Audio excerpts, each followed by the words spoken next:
შუაღამისას დატყვევებული გიორგი შიოლაშვილი უცნობ ქისტს თავისივე ცხენზე უკან შემოუსვამს.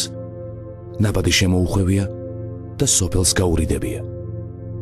მთელი ღამე უვლიათ ტყე-ტყე ბნელ ბილიკებზე. ხმას თურმე არც ქისტი იღებდა და არც სიკვდილის მოლოდინში მყოფი ტყვე. გამთენი ისას სადღაც გაჩერებულან. მიუყვანია რკინიგზის სადგურში და უთქვამს, რომ აიო, მატარებელი და წადიო. მამას ჩემს უკითხია, რომ სახელი მაინც მითხარიო, არაო, ალახმა იცისო, ჩემი სახელი. იქ რო დაეხურე და არ დავიბადებოდი.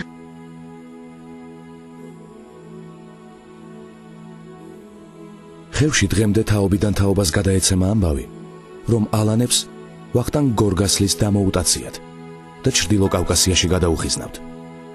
დის დასახსნელად გუდამაყრის ხეობიდან თერგის ხეობაში გადასულ მეფეს ერთგულების ნიშნად რჩეული მოხევეები დახვედრიან. მათ შორის ყოფილა სნო, რომელსაც მეფისათვის ახალშობილი ვაჟის, ღუდუშას მონათლა უთხოვნია. ვახტანგ გორგასალს მოუნათლავს ყრმა. სწორედ აქედან დაედო დასაბამი ღუდუშაურების გვარს. ჩვენ ღუდუშაურები ვართ და შიოლაშვილებიც. ეს 1620 წლებში იყო შიოლა ღუდუშაური, რომელსაც ჰქონდა ძალიან დიდი გავლენა, აი ლექსებში წერია, რომ შენ შიოლა ღუდუშაურო, შენ ვეფხვი ხარ სალის კლდისაო.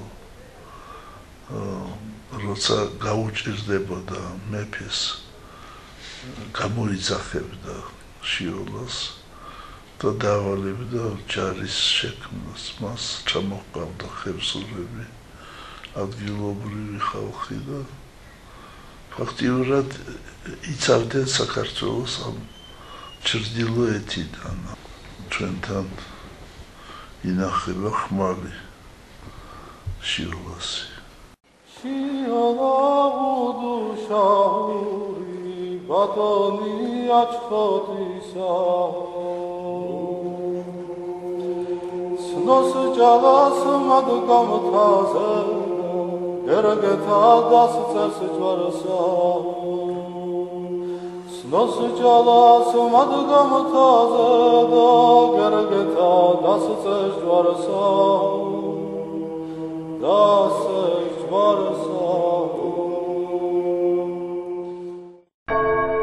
მამა ჩემს ჰქონდა სიზმარი, რომ მეთომ მამა ჩემი და მე ვიდექით წყალათხითან. ასე იგი, სადაც ერთდება სნოს წყალი და თერგი. მთელი ეს მინდორი სავსე იყო ხალხით და ვიროდნენ, რომ მეორედ მოსვლა. და ხალხი რომ გაიყო შუაზეო და მობრძანდება მაცხოვარიო.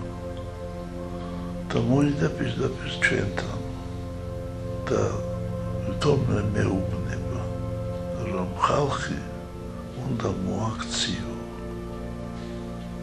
აი ესეთი სიზმარი ნახა და ამის შემდეგ მოიდა ეს აზრი, რომ პატარა ნიში დაგვედგა მეორედ მოსვლის. დღეს ამ ადგილას აღმართულია მეორედ მოსვლის ნიშა. ერთადერთი მთელს ქრისტიანულ სამყაროში. წინასწარმეტყველების მიხედვით, აპოკალიფსის ჟამს სწორედ აქ შეიკრიბება ქართველი ერი უფლის სადიდებლად.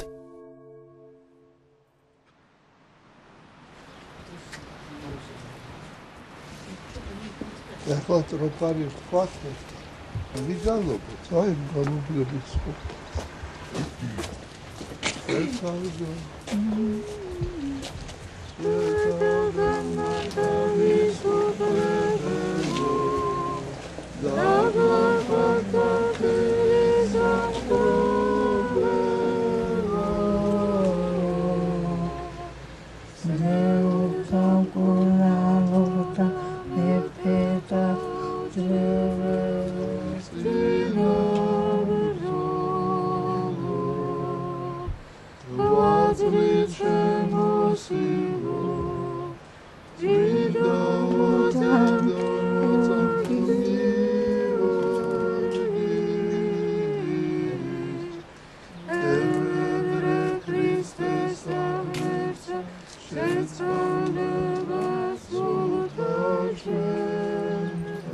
ყველაზე საამო ჩემთვის ქართული საგალობლების მოსმენა.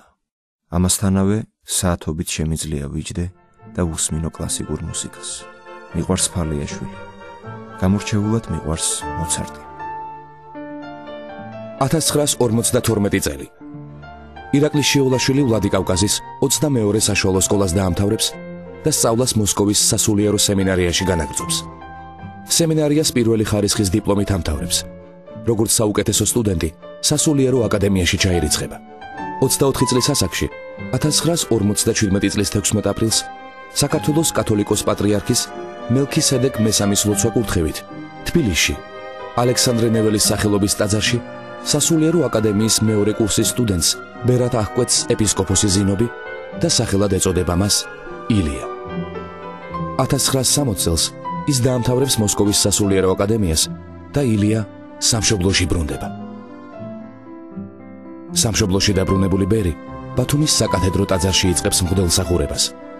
ამავე წლის 19 დეკემბერს იგი აყვანილი იქნება ჯერ იღუმენის, ხოლო 1961 წლის 16 სექტემბერს არქიმანდრიტის ხარისხში. 1963 წელი.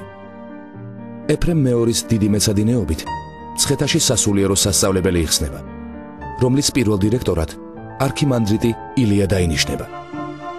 26 აგვისტოს კვლავ ეფრემ მეორის ხელდასხმით არქიმანდრიტი ილია აყვანილი იქნება ეპისკოპოსის ხარისხში ბათუმის შემოქმედელ ეპისკოპოსად და ამავდროულად ინიშნება კათოლიკოს პატრიარქის ქორეპისკოპოსად.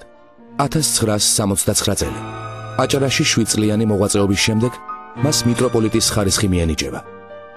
მიტროპოლიტი ილია 11 წელს იმოღვაწეობს აფხაზეთში. 1977 წლის 9 ნოემბერი.